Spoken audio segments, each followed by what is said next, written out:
Welcome to your Aged Care Compass podcast.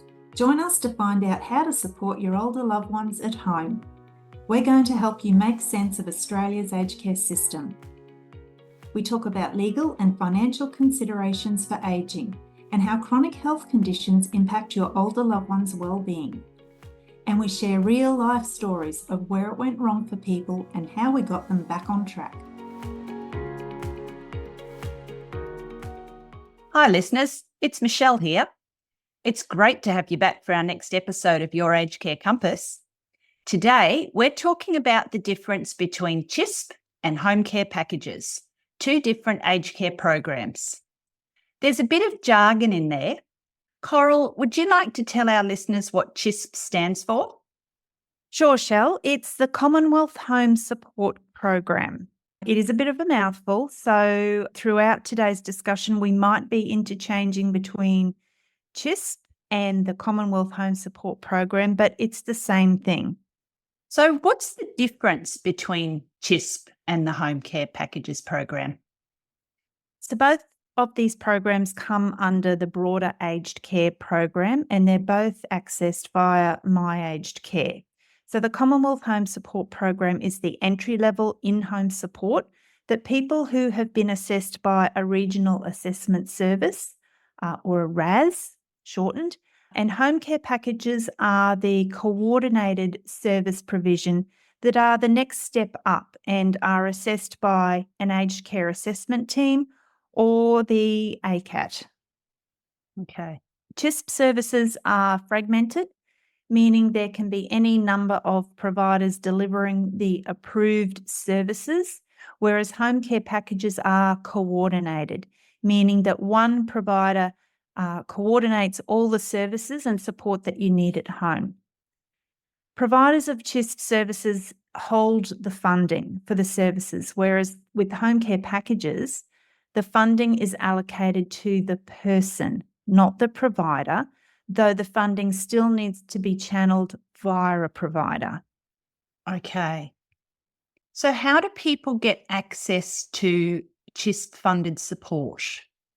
They get access to the CHSP-funded support and the services via My Aged Care. So that's otherwise known as the gateway to aged care services. So they would call My Aged Care, and they need to demonstrate that they cannot do tasks for themselves that they used to do. That's actually the eligibility criteria. Plus, of course, the age criteria being 65 years of age and older, or for people who identify as Aboriginal and Torres Strait Islander people, that's 50 years of age and older. So needing help to do those daily tasks that they could previously do for themselves. When the person calls My Aged Care, they're going to be screened by My Aged Care, the call centre staff, around these tasks. So My Aged Care asks the person a whole lot of questions.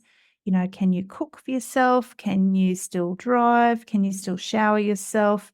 A whole range of questions.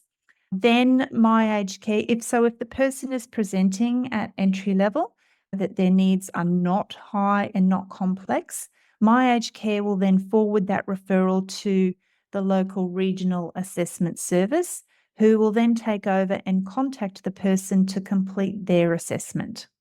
Right. And how do people get a home care package? Home care packages are allocated via a similar process. So again, going through the gateway, being My Aged Care, and then being assessed by the aged care assessment team. If a person has previously been assessed by the Regional Assessment Service, they would go back via the RAS, the Regional Assessment Service, for a brief review. And if the RAS assessor is satisfied of the person's needs, that they're more than what entry-level services can provide, the Regional Assessment Service assessor, or the RAS assessor, will forward the referral onto the ACAT then for them to complete an assessment. Right. Now, people can be referred straight to the ACAT in the first instance as well. So first time that they call My Aged Care and register, if their needs are high and complex and there's a risk to the older person that if that higher level of care is not provided sooner rather than later, that the older person may end up in hospital or prematurely admitted to an aged care facility, then the person can actually get an ACAT assessment first up. And what's likely to happen here is, the ACAT being the top tier of assessment workforce, they can generate those entry-level referral codes as well.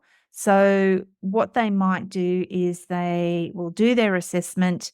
They might generate a whole lot of referral codes, which are also, they're the approvals. So referral codes are approvals.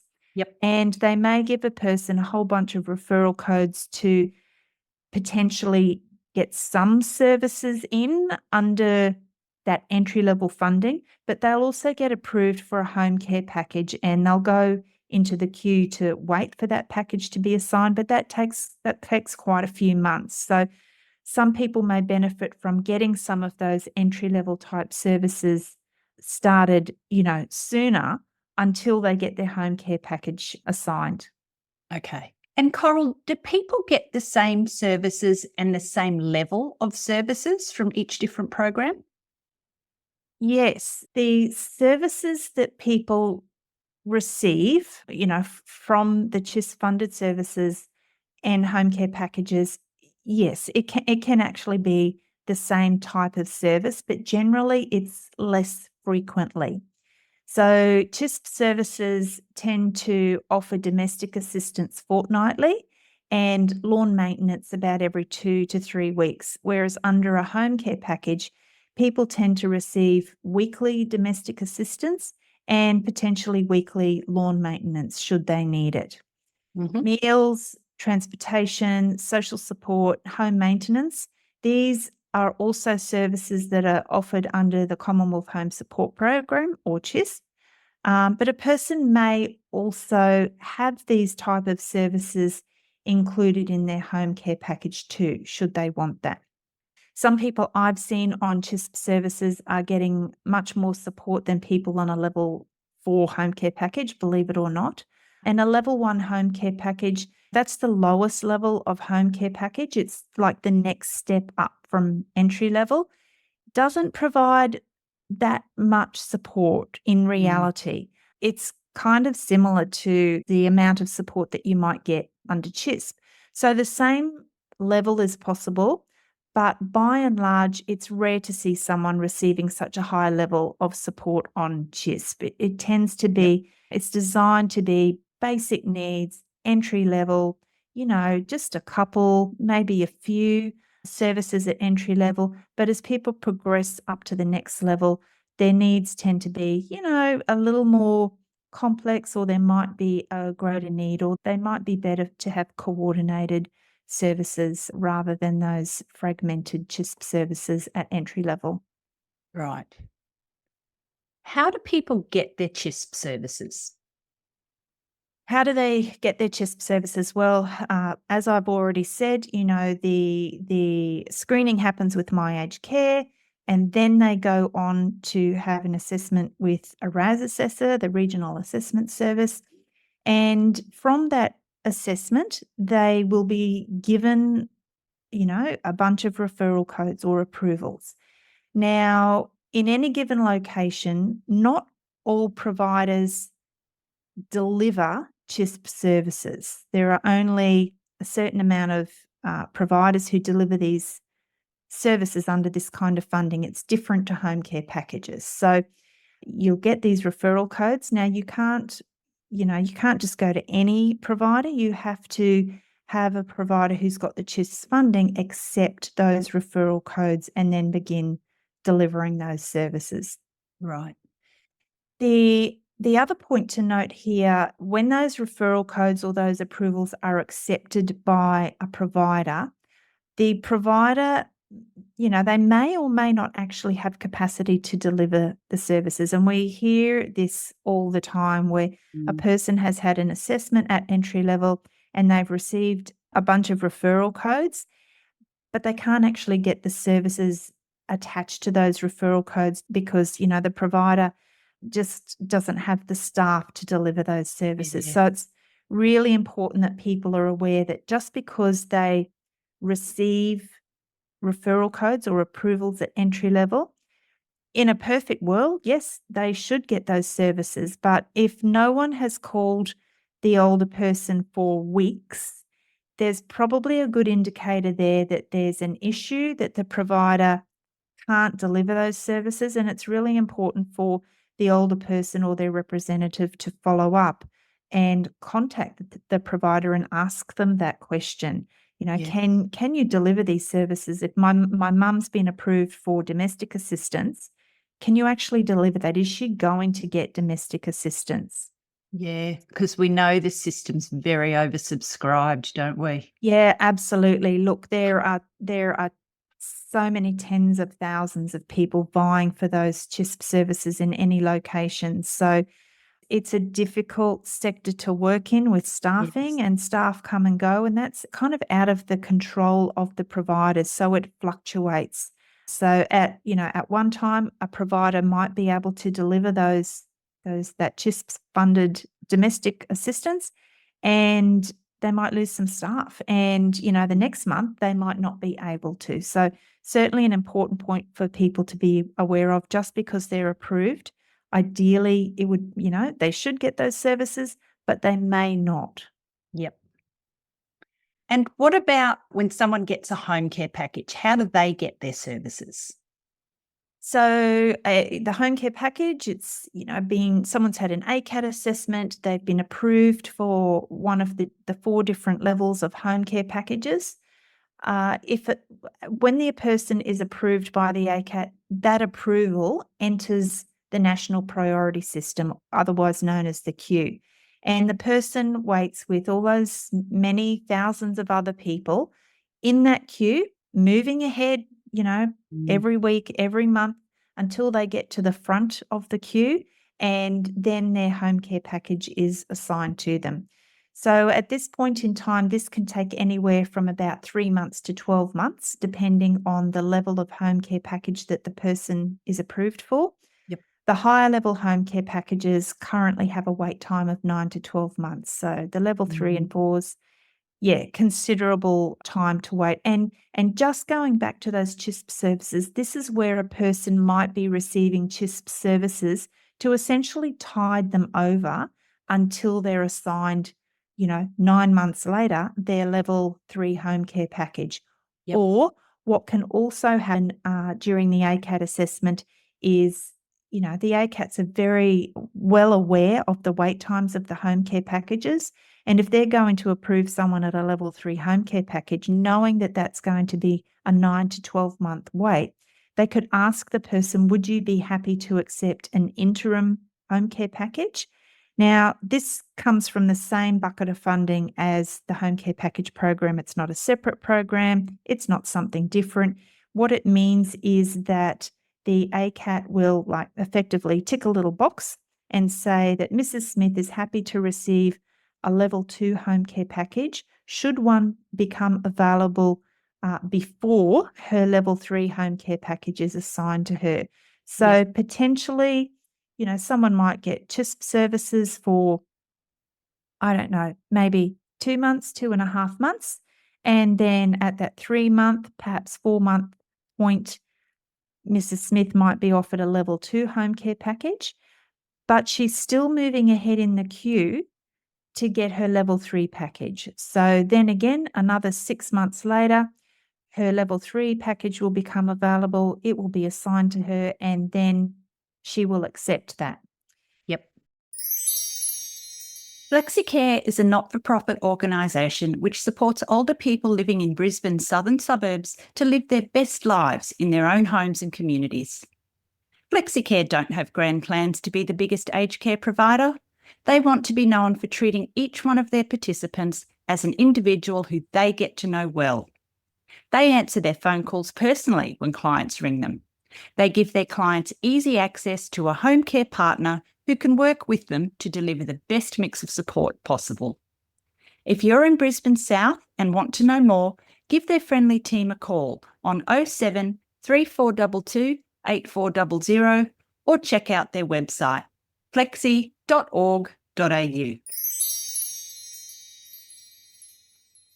When a person's assigned their home care package, this is when they need to choose a provider. So again, with home care packages, the funding is assigned to the person. So the person has complete control and choice over who their provider is going to be for their home care package. They may decide to stay with their CHSP provider if they've come via entry level, but they're not obliged to. They can choose any home care provider that they like. So they would do some research, they would shortlist some providers.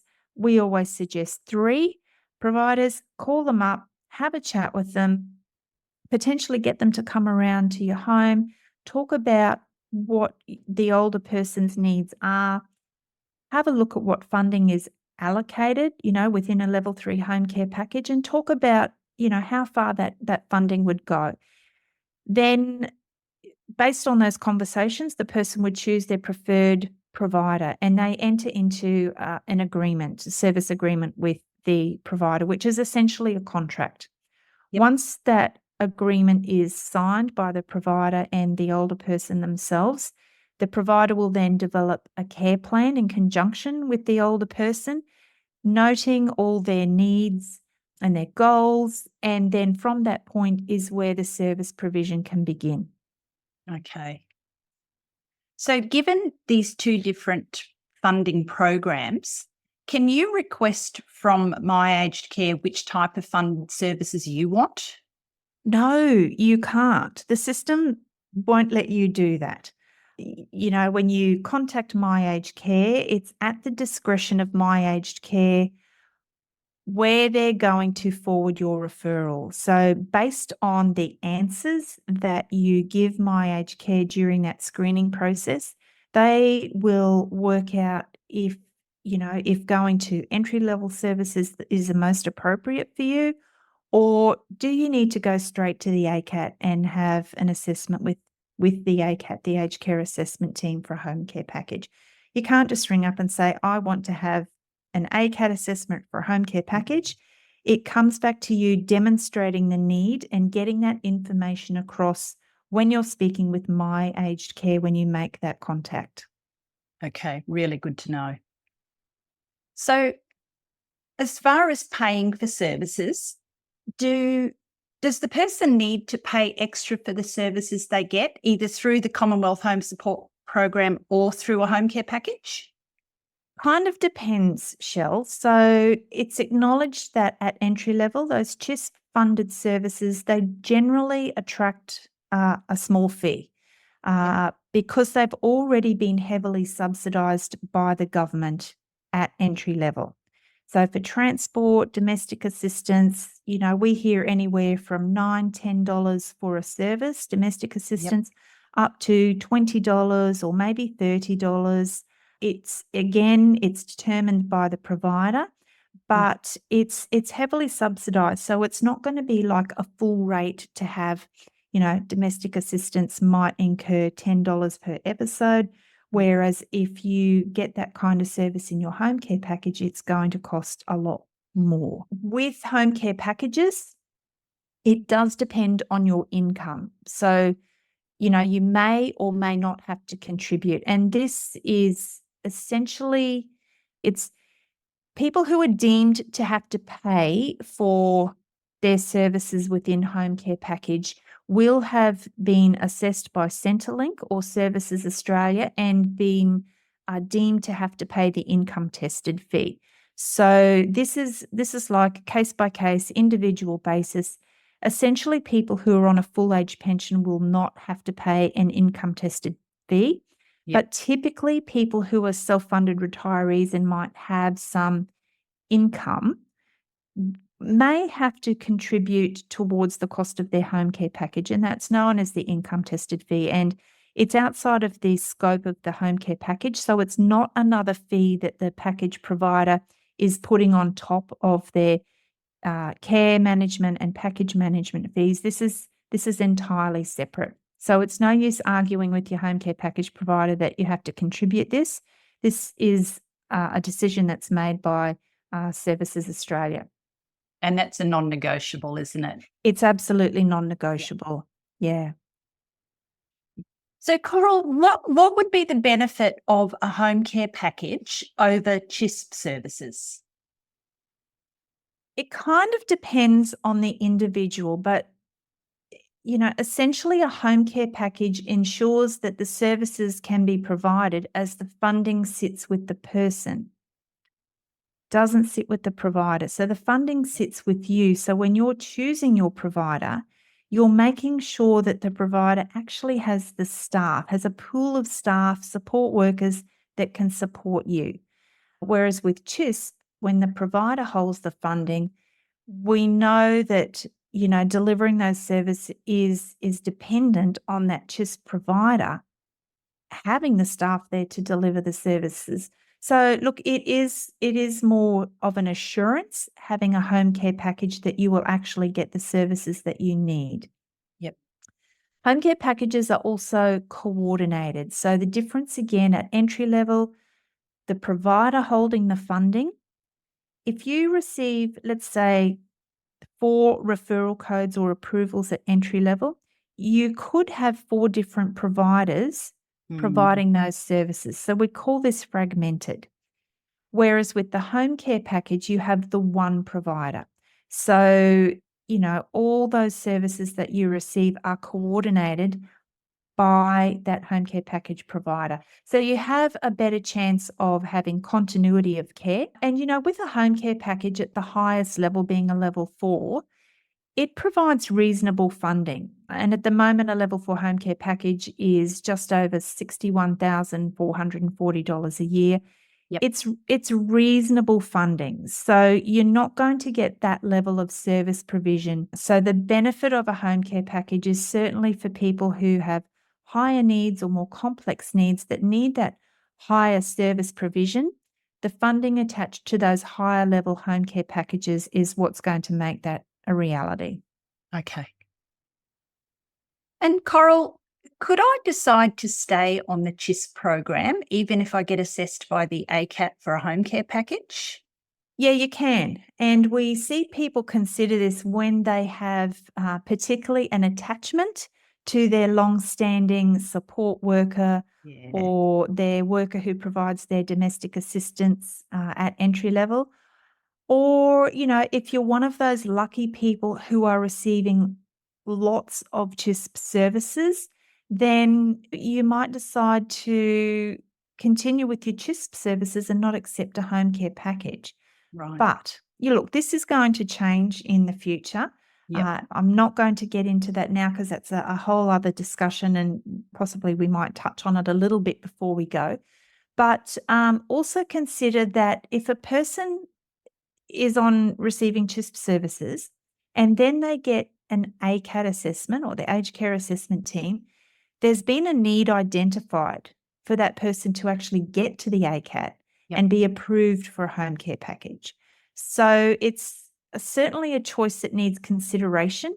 If you've gotten to the ACAT and the ACAT's approved you for a level 1 home care package, it's quite possible that you might already be receiving more services under the CHSP program than you would get with a level 1 home care package. So it may not be worth your while in this instance accepting the level 1 home care package.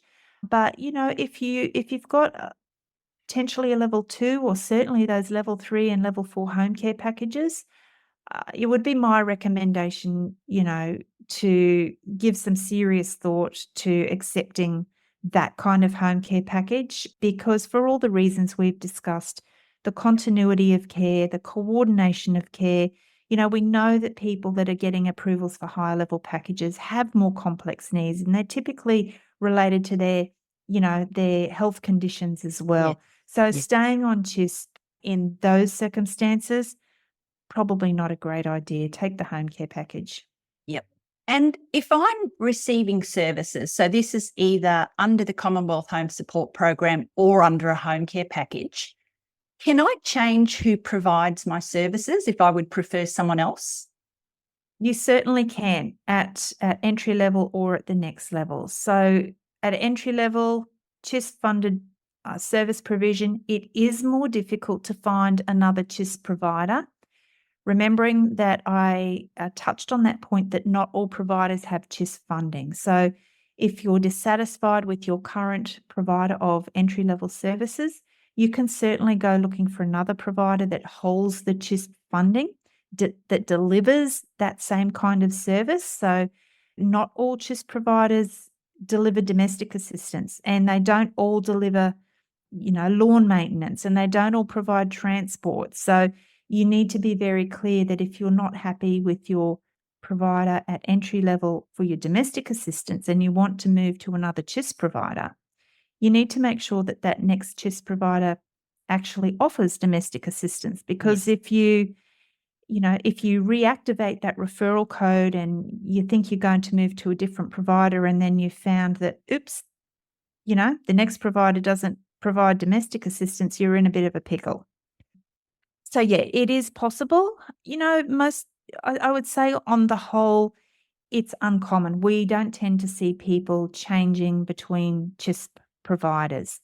Yep. But at the next level up with a home care package, you can certainly change providers. And this is a fairly straightforward process now. And it's people are a lot more aware that if they're not happy with their current provider of their home care package, that they can find a new provider. And there's so many providers out there in the marketplace now that people do have a lot of choice. The other thing that's good to be aware of, and I get surprised when people are not aware of this, but providers can't charge exit fees anymore.